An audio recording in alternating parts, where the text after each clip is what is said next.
Eu sou o Rolly e você está no Rollada Cash. E bom, eu ainda não decidi o meu novo bordão, tá? Porque eu vou mudar o meu bordão. Antes era bom dia, boa tarde, boa noite. Então eu vou mudar agora. Mas logo eu decido. Por enquanto eu vou falar só eu sou o Rolly. E bom, esse é o primeiro episódio do nosso novo quadro que irá começar, que se chama A Filosofia é uma Loucura. E bom, eu vou fazer uma vinhetinha também, tá bom? Acho que no próximo episódio vou ver se já passo ele com essa vinheta, tá? Para esse quadro. E bom, como que vai funcionar esse quadro aqui? Antes de eu explicar como vai funcionar, me sigam nas redes sociais. Meu Instagram é _Rolly com 3O, _ROOOWLY. Meu Facebook é Roberto Souza Fialho, porém eu não uso muito Facebook, tá bom? E bom, vamos lá para o que interessa. Como irá funcionar o quadro novo aqui no canal, A Filosofia é uma Loucura? Pra quem não sabe, eu inventei esse quadro. Eu tirei a ideia de criar esse quadro, na verdade, de um dos episódios do Rollada Cash. Um dos primeiros episódios tem um nome, tem exatamente esse nome, A Filosofia é uma Loucura, onde eu tava falando, acho que eu falei sobre o navio de Teseu, né? Só que eu falei em forma de humor e falei, meu Deus do céu, velho, tá ligado? Que negócio absurdo. E esse é o intuito, é exatamente isso que a gente vai fazer aqui nessa porra. É exatamente isso que a gente vai fazer aqui nesse quadro. Eu vou falar sobre filosofia, vou falar sobre cada episódio, falar sobre um tema da filosofia ou sobre um filósofo, e a gente vai falar sobre isso de forma divertida e humorística, né? Vai ter um leve tom humorístico nesse quadro aqui. E ao mesmo tempo que a gente vai filosofar e falar sobre os temas da filosofia e dos filósofos, a gente também vai zoar bastante com a filosofia e como esses filósofos chegaram a essa conclusão. Então, vamos lá para o nosso primeiro episódio, né? Na real, esse seria o segundo episódio, né? Se a gente considerar aquele episódio do Rollada Cash um episódio também. Mas ainda não era um quadro, então esse é o primeiro episódio. Aquele episódio seria o episódio fantasma, digamos assim, né? Então vamos lá? De quem que a gente vai falar hoje? Immanuel Kant, cara. Hoje a gente vai falar sobre Immanuel Kant. Então vamos lá. Primeiramente eu vou contar para vocês quem é Immanuel Kant, tá? E vou fazer vou ler aqui para vocês, tá bom? Immanuel Kant, 1724 a 1804, tá? Ele faleceu em 1804. A razão humana e o pensamento moderno. Immanuel Kant foi um dos mais importantes filósofos que já existiram, pois seu trabalho mudou para sempre a estrutura da filosofia ocidental. Nascido em 22 de abril de 1724 em Königsberg, eu não sei como se pronuncia isso, na Prússia Oriental, veio de uma família grande e modesta.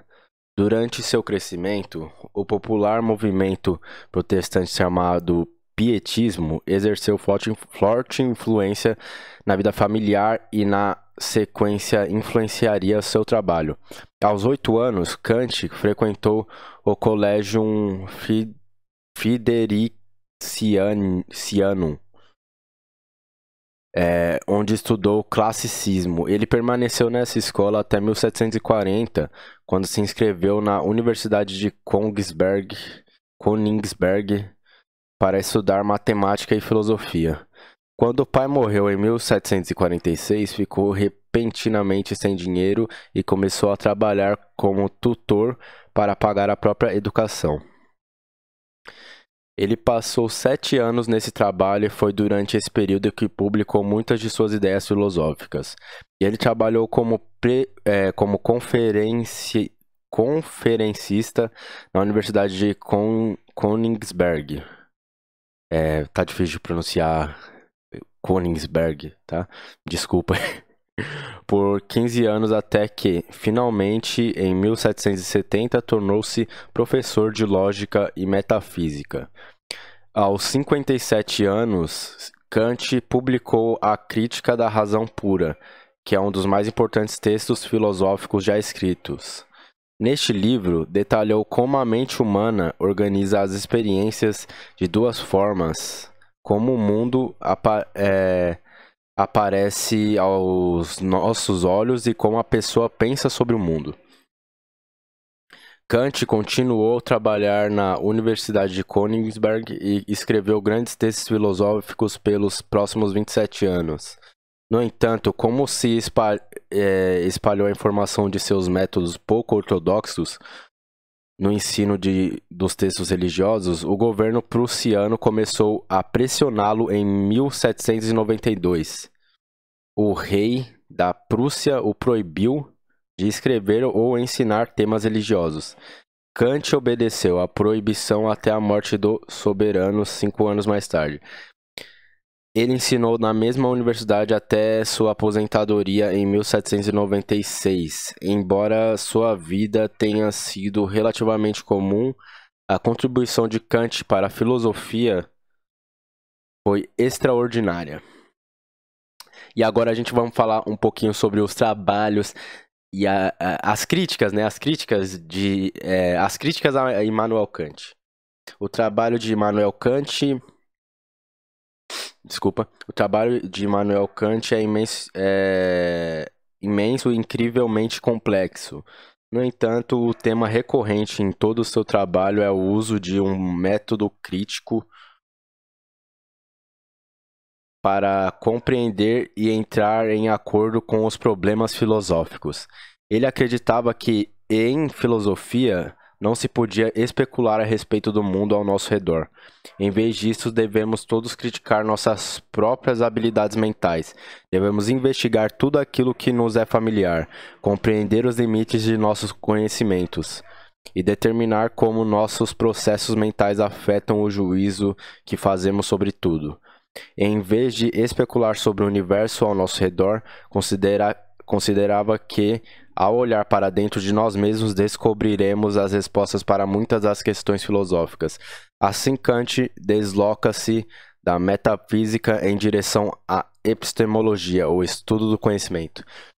Eu acho muito interessante essa parte em que o Kant se posiciona em relação a como devemos como devemos filosofar, digamos assim, que seria de forma a olhar a nós mesmos e não refletindo sobre o externo e o que está ao nosso redor e buscando assim entender e compreender o que acontece ao nosso redor e como as coisas funcionam, né? E para ele a maneira de, na verdade, a gente acharmos essas respostas olhando para nós mesmos e questionando os nossos próprios conhecimentos e tentando levá-los ao limite e assim ganhando ainda mais conhecimento e entendendo como funcionam as coisas. Eu acho isso muito interessante, essa parte de focar mais na filosofia de forma interna e não externa. E eu concordo bastante com isso. Eu acho que a gente realmente acaba por descobrir muitas coisas e acaba por evoluirmos e amadurecermos e acaba que a gente consegue lidar com o mundo ao nosso redor muito melhor quando a gente começa a olhar para dentro de nós mesmos e resolvermos questões internas e aprimorar conhecimentos gerais que a gente tem, né? Eu acho que a gente acaba evoluindo muito mais rápido do que se a gente olhar apenas para o externo. Porém, eu acho que o externo também é importante. Só que eu concordo com o Kant nessa parte de que olhar ao filosofar de acordo com o interno traz mais crescimento filosófico, digamos assim, para nós. Eu acho que o externo também é importante, mas eu concordo com isso de que o interno pode nos ajudar mais ainda. Quando a gente olha para o nosso interno, a gente evolui mais facilmente. Eu acredito nisso. Eu acredito nisso porque durante muito tempo eu olhava muito para o externo. Quando eu comecei a olhar para questões mais internas, eu evolui muito mais e aprimorei conhecimentos e coisas que eu sabia já fazer, né? E isso me trouxe mais amadurecimento e mais crescimento pessoal em várias áreas da minha vida, né? Eu acho que quando a gente foca mais no interno e filosofa sobre o interno, a gente cresce mais facilmente do que quando a gente leva o externo como principal. Então, mas daqui a pouco vem a zoeira, tá? Daqui a pouco vem a zoeira em relação a tudo isso. Por enquanto, vamos continuar aqui a nossa análise sobre Kant. Mas daqui a pouco vem a zoeira. Idealismo transcendental. Para entender a filosofia de idealismo transcendental de Kant, é preciso antes conhecer a distinção que ele faz entre fenômeno e número. Definições filosóficas. Fenômenos. Vamos lá, ó, o que seria o fenômeno? Fenômeno, de acordo com Kant, os fenômenos são as realidades e as aparências interpretadas por nossa mente. Números. Esses, segundo Kant, são as coisas que existem independentemente da interpretação da nossa mente.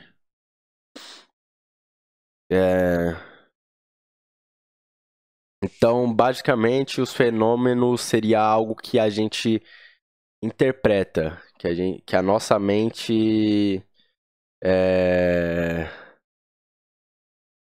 seria.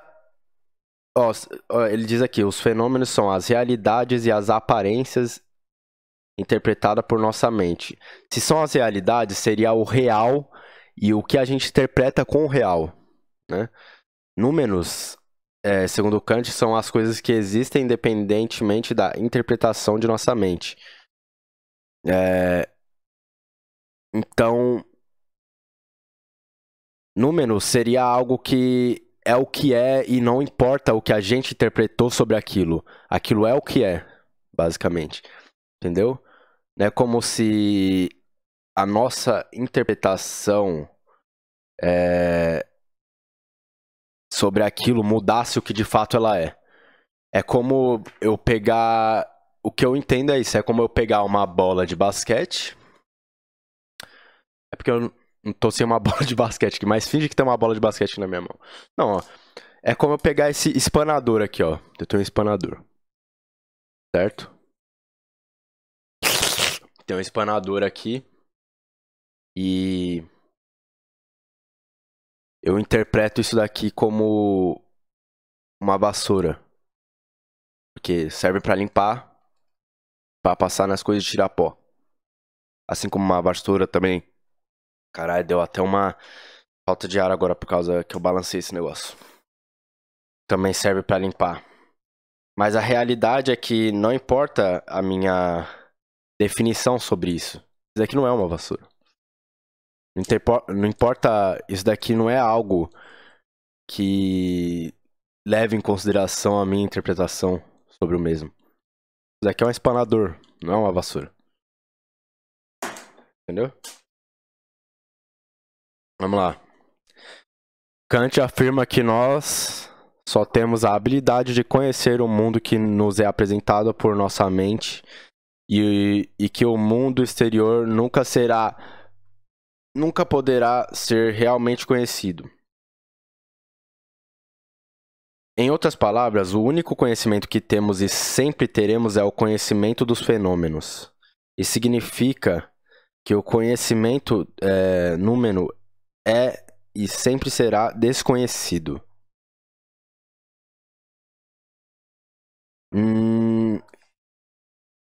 Eu concordo. Eu concordo de certa forma. Eu concordo. Já já eu explico o porquê. Mundo material. mundo material e mundo mental fenomenal, né? Isso daqui são outras duas ideias de Kant. Mundo material noumenal seria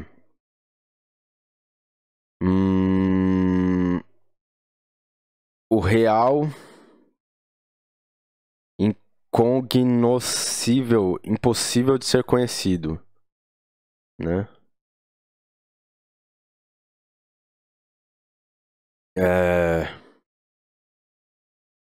E o mundo, isso daí levaria para o mundo fenomenal, que seria a compreensão. Você compreendendo isso levaria a pensar de forma fenomenal, digamos assim. Não sei se vocês conseguiram entender, mas vamos lá.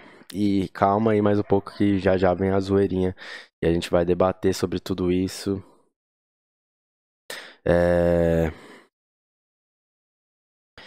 Em filosofia, o idealismo se refere a diversas nações que compartilham a crença de que o mundo não é composto por coisas físicas, mas por ideias mentais. No idealismo transcendental de Kant, no entanto, ele não nega que a realidade externa exista, nem assume que as coisas sejam menos fundamentais para que as ideias. Em vez disso, Kant afirma que nossa mente contextualiza e limita a realidade e que nós nunca seremos capazes de transcender essas limitações.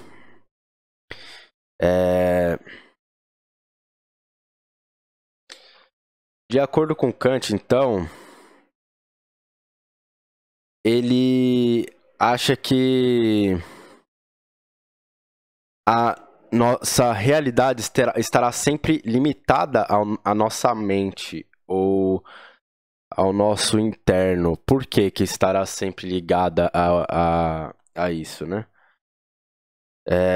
Porque a realidade estará sempre limitada ao que nossa mente vê, ao que a gente interpreta.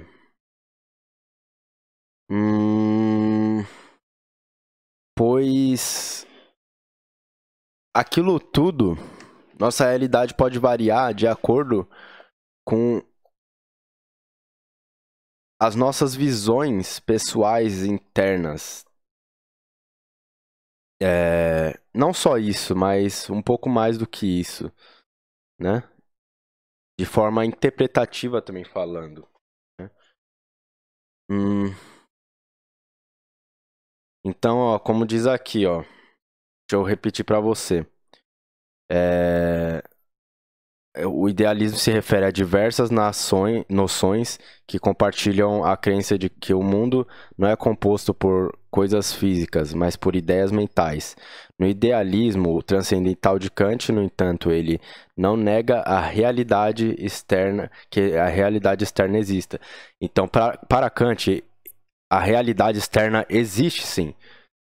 Não é como se para ele o que valesse na filosofia e na nossa vida de forma geral seria apenas o interno, o que a gente pensa e o que a gente interpreta de acordo com o nosso interno, olhando para o que é externo.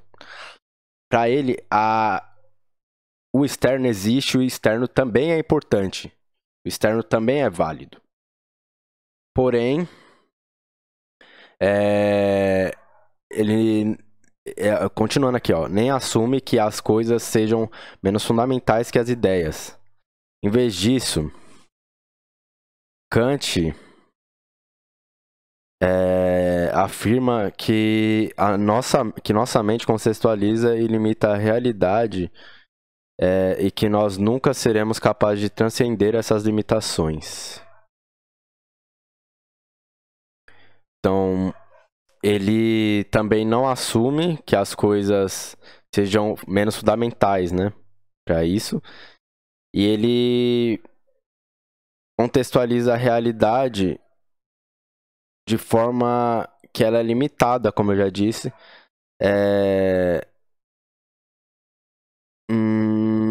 a nossa mente. Então, o externo também é válido, porém o externo é limitado ao que a nossa mente muitas vezes pode interpretar e contextualizar. E eu creio que ele também diz isso de forma variavelmente falando, né? Porque se a realidade se limita muitas vezes ao nosso interno, ao que a nossa mente é capacitada a interpretar e contextualizar, isso é muito variável, porque cada pessoa tem a sua contextualização e a sua interpretação. Agora a gente vai falar sobre a priori sintético. A priori sintético. Kant tenta responder a seguinte questão: se a natureza da experiência é individual e particular, por exemplo, cada um de nós experiencia a visão e o som individualmente, então como pode haver verdades universais a partir da experiência? Como podemos inferir causa e efeito quando nunca experienciamos viver, cheirar, tocar, ver, cheirar, tocar, e é isso. E a lei da casualidade, né? Kant distingue dois tipos de proposição, né? Então, a priori sintético seria basicamente dizer que a experiência seria individual e particular, batendo com o que eu falei agora há pouco, de que isso pode ser variável, porque é algo individual. Então, a questão aqui é como existem verdades universais a partir da experiência, se essa forma de pensar invalida a experiência. Não se pode ter uma verdade universal se isso é variado de cada ser para ser, de cada contextualização para contextualização, de cada visão de mundo para visão de mundo, ou de cada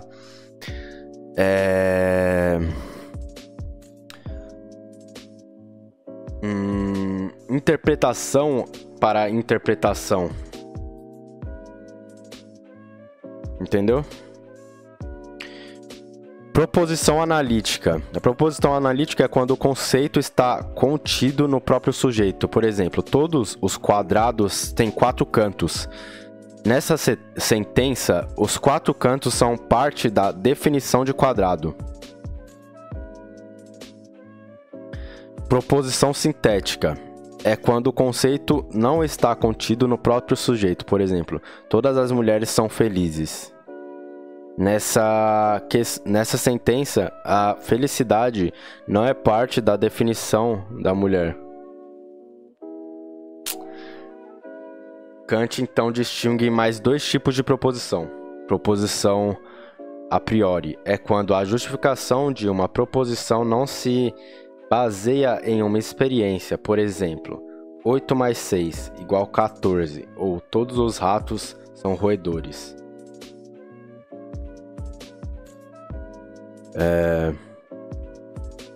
Proposição a posteriori é quando a justificação de uma proposição baseia-se na experiência. Por exemplo, a proposição todas as mulheres são felizes exige a experiência para dizer que isso é verdadeiro ou não. De todas as proposições,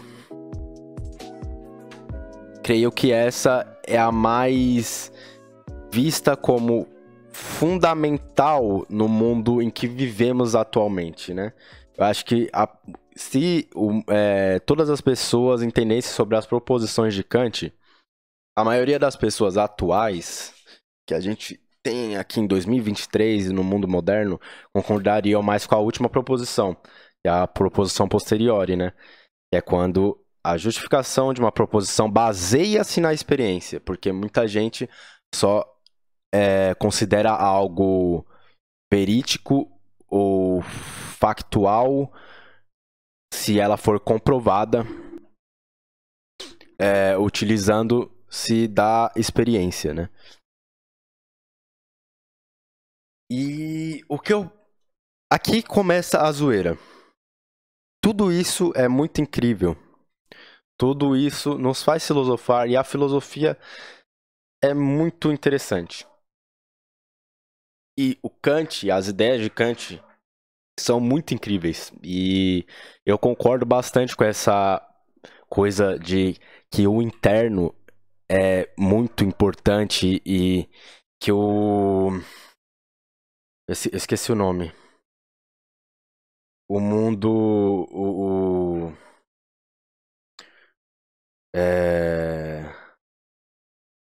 Umas coisas... Peraí, que eu esqueci o nome. Ai...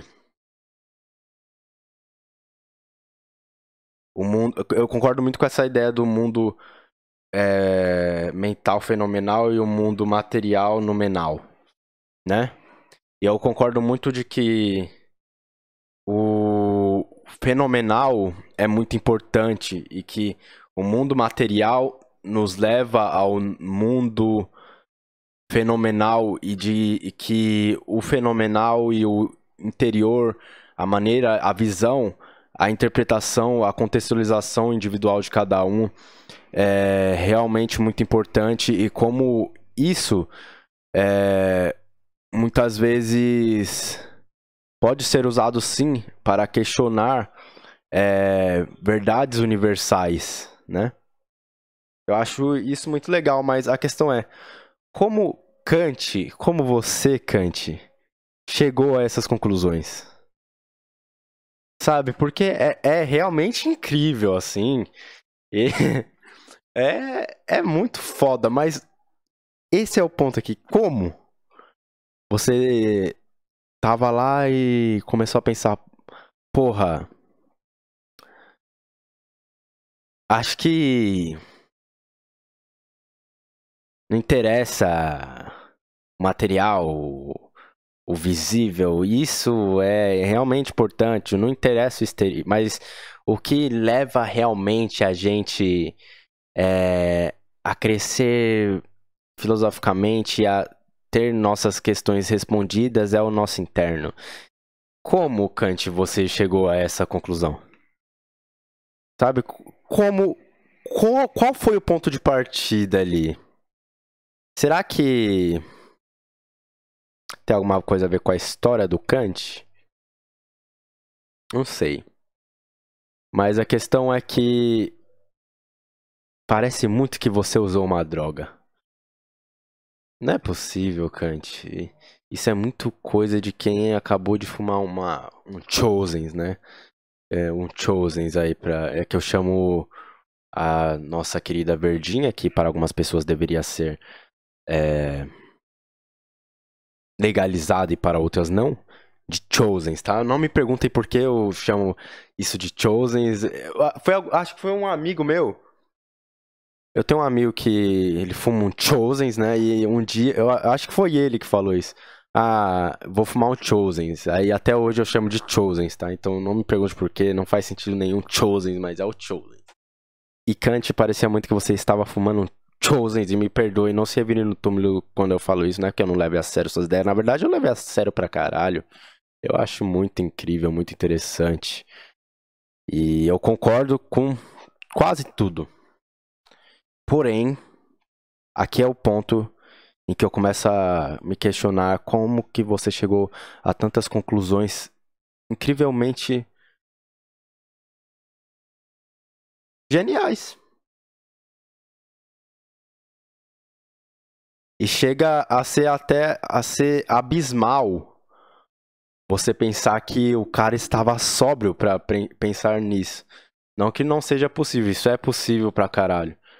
Mas se você parar pra pensar, muito bêbado tem uns papos muito parecidos. Porém, mano, é incrível, eu concordo com tudo. Kant pergunta como pode ser possível o conhecimento sintético a priori, em outras palavras, como alguém pode saber que algo é universal e necessário sem ser por definição ou autoevidência. Kant conclui que o conhecimento sintético a priori é de fato possível, e eis como, de acordo com ele, a experiência é organizada em nossa mente com base em determinadas categorias. Essas categorias, então, tornam-se funcionalidades da experiência, que são necessárias e universais. Por exemplo, não é que não encontramos a causalidade na natureza. Em vez disso, a causalidade é uma funcionalidade em nossa mente. Portanto, sempre e percebemos, nós sempre a percebemos. Portanto, sempre a percebemos. Perdão aqui pela leitura errada aqui que eu fiz agora, me desculpe mesmo. Portanto, sempre a percebemos. Nós não podemos não encontrar a causalidade. O a priori sintético, segundo Kant, é como as pessoas desenvolvem um conhecimento substancial.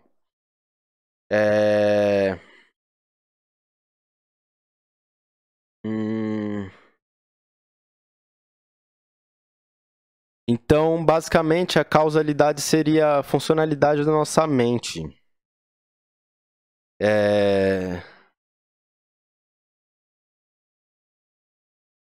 Basicamente, a gente não podemos encontrar a causalidade, porque, na verdade, ela é uma funcionalidade da nossa mente. E, mano, como que alguém chega a determinadas conclusões? Porque, ó,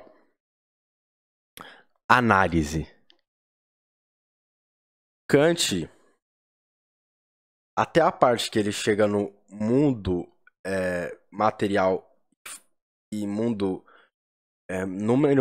mundo material nominal e mundo mental fenomenal, você consegue, ao mesmo tempo que você acha incrível e interessante, e eu, no meu caso, eu concordo bastante com tudo isso, você acha que é algo totalmente possível de ser pensado. Qualquer um poderia ter chegado a essas conclusões. Mas a partir do momento que ele coloca a priori sintético, preposição analítica, preposição sintética, proposição a priori, proposição posteriori, você começa a achar que ou esse cara tinha realmente QI acima da média e pensava demais, ou ele se forçou mesmo a pensar, né? Ou ele estava bem drogado. Mas é isso, mano. Eu acho incrível. E para finalizar, vamos falar aqui, ó. A visão de Kant sobre a ética. Kant era um deontologista, ou seja, ele acreditava firmemente que uma ação seria definida como moral ou imoral com base no motivo por trás dela, em oposição aos consequencialistas que julgam a moralidade de uma ação com base em suas consequências.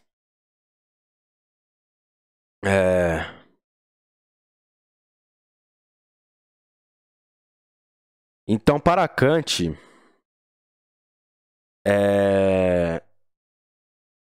a ética não era algo que tem exatamente dois lados. O que é certo e o que é errado. Para ele, o que é certo variava de acordo com o motivo que aquilo foi feito e o que é errado também, digamos assim. Acho que, na verdade, eu acho que é isso que ele quer dizer aqui. Então, basicamente, seria como se, por exemplo, eu vou lá e mato alguém. Eita, desculpa. Eu vou lá e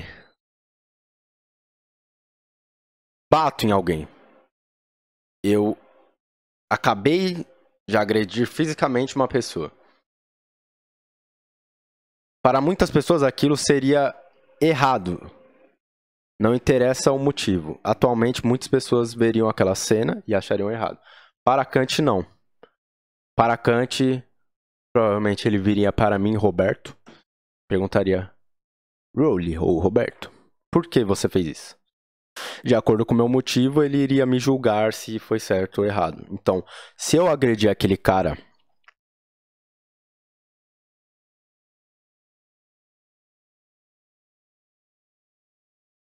aquilo ser errado variaria, ou aquilo ser errado ou não, variaria de acordo com o motivo para aquele meu ato. Aquele meu ato é foda, aquele meu ato.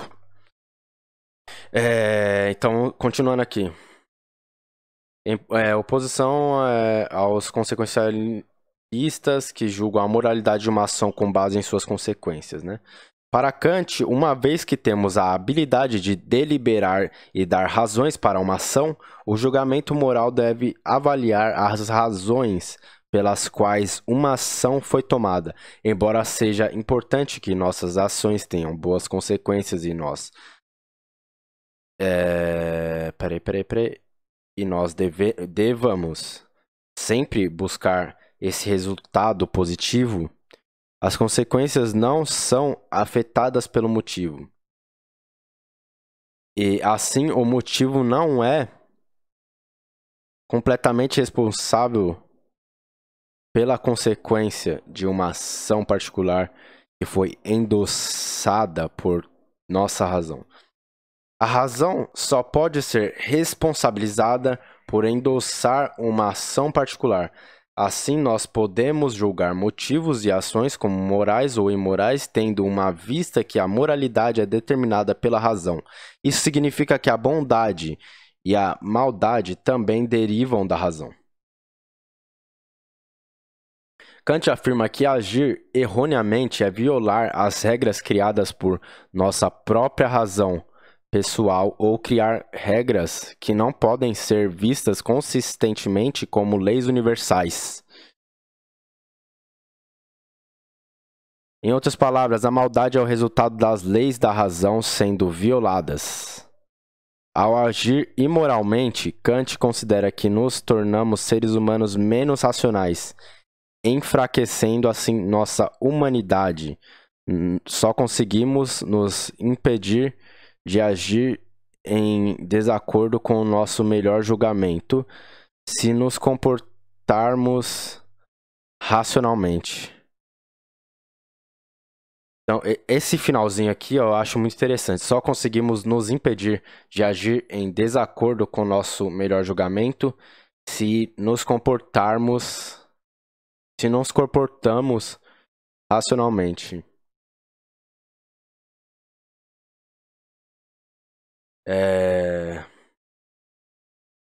Então, para Kant também a razão ela é muito importante, pois a gente só consegue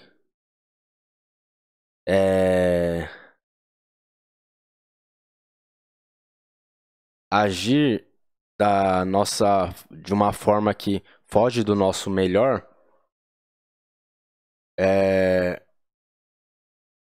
a gente só consegue impedir isso, quer dizer, se a gente se comportar de forma racional, né?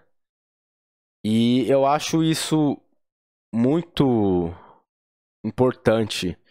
Eu acho que tem muita gente hoje em dia, em 2023, que não entende essa questão da racionalidade. Eu acho que muita gente não entende o significado de razão e o que é racional, né?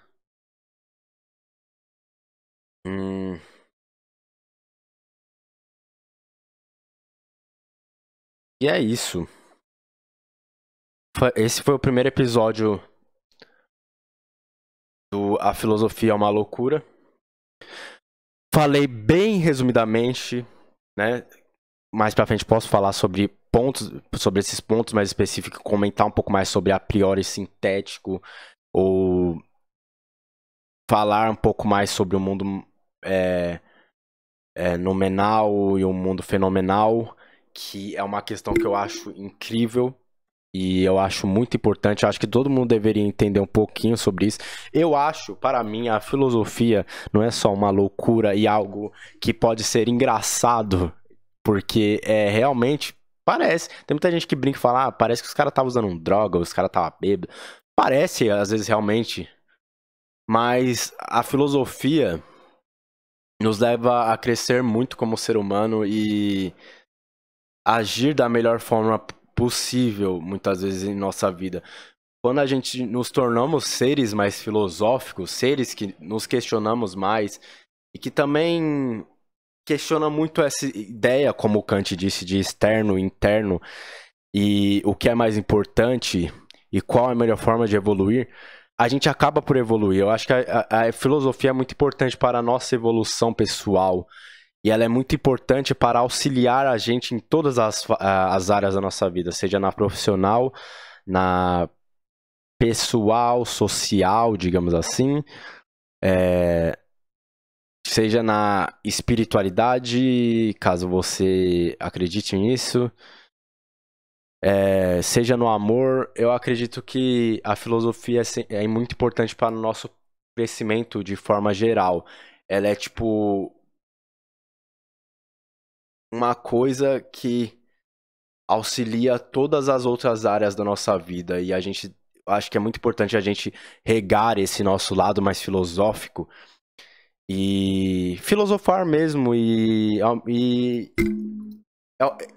além de ser muito importante, é algo que dá pra brincar, dá pra zoar um pouco com isso tudo, né? Porque tem umas coisas que chega a ser meio engraçado, porque você fica pensando como que o cara chegou a filosofar sobre isso, como que o cara chegou nesse ponto extremamente específico, sabe? Chega a ser engraçado mesmo, às vezes. Chega a ser engraçado. É como a caverna de Platão, mano. A caverna de Platão é incrível, mas como Platão chegou naquela conclusão? Como que ele pensou nisso, meu Deus? Isso é foda, você pensar em como que ele chegou a pensar isso, é muito foda e pode ser algo engraçado também. Por isso que é uma loucura, entendeu? Por isso que o nome do quadro é esse. A filosofia é uma loucura porque é algo importante para a nossa vida de forma geral, é algo engraçado, é algo que nos torna mais intelectuais, é algo que nos auxilia em todas as áreas da nossa vida, é tudo ao mesmo tempo, como eu disse no episódio do Rolada Cash que me fez criar esse lado. É tudo ao mesmo tempo.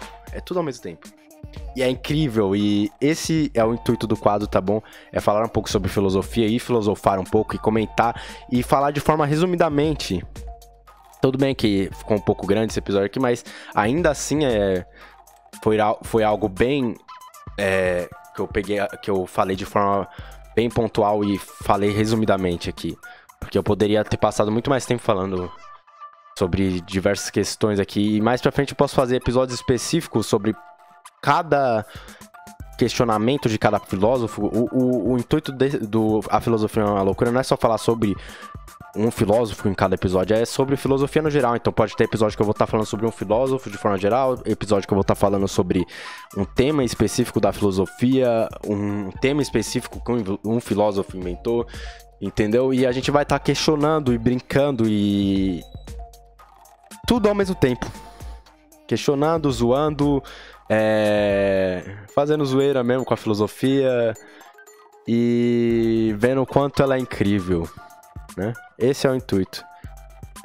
Zoar, falar sobre filosofia de forma divertida e te fazer filosofar um pouco, e traga um pouco a filosofia para sua vida, porque é algo que nos traz crescimento pessoal.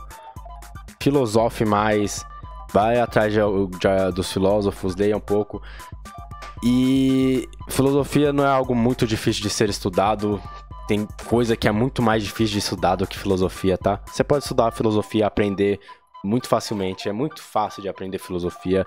E porque é algo que todo mundo faz, muitas vezes sem perceber. Todo mundo filosofa um pouco, né? Então, só que a filosofia, ela abrange temas que a gente filosofa sem perceber de forma mais, não sei se didática seria a palavra, mas acho que serve, não sei.